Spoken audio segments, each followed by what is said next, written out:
Jesse from Fulla Strength and Conditioning here. In today's video, I want to explain a couple key differences and a way that you can structure your weight training program to get the most out of your session.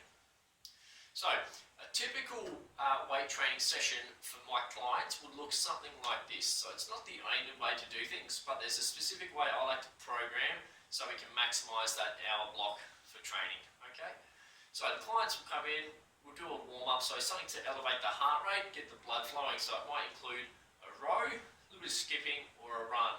Okay, so nothing too fancy, a couple of minutes just to elevate the heart rate, huffing and puffing a little bit.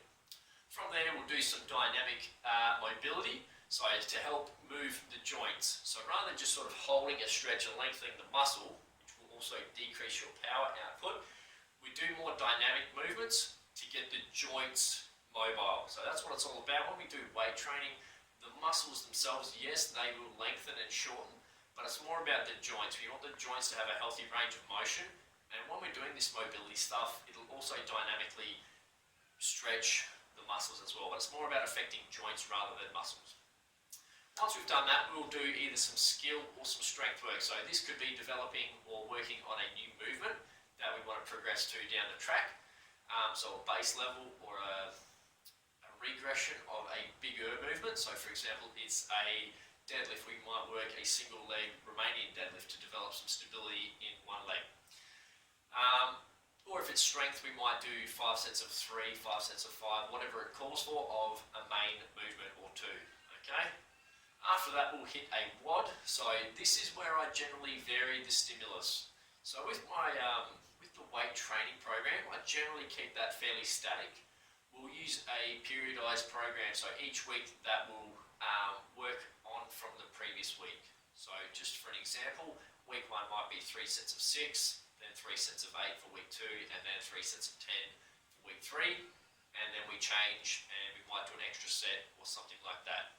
Okay, that will help develop a good amount of strength and increase lean muscle mass. So we're doing repeat efforts of a heavy or medium to heavy load with good technique. Then we'll do a WOD to elevate the heart rate and get people out of the comfort zone. So that'll be something, it might even be repeat efforts on a row. So a client I've recently been training, he's been doing 5 times 300 meter rows, and each week he has diminishing rest periods. So he'll row for 300 meters, and then week 1 he had 2 minutes rest. Week 2 he had 75 seconds rest.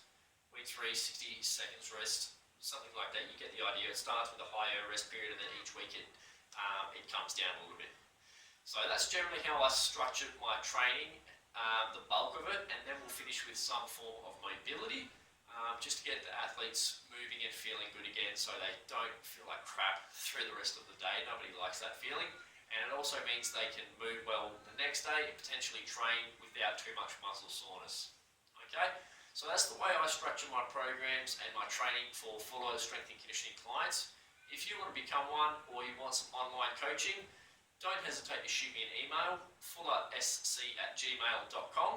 So FullaSC@gmail.com. Shoot me an email. If you have any questions, pop them in there. I'll happily respond to you. Okay, but that's the nuts and bolts of how I train my one-on-one clients. Okay, thanks for watching the video. See you on the next one. Bye-bye.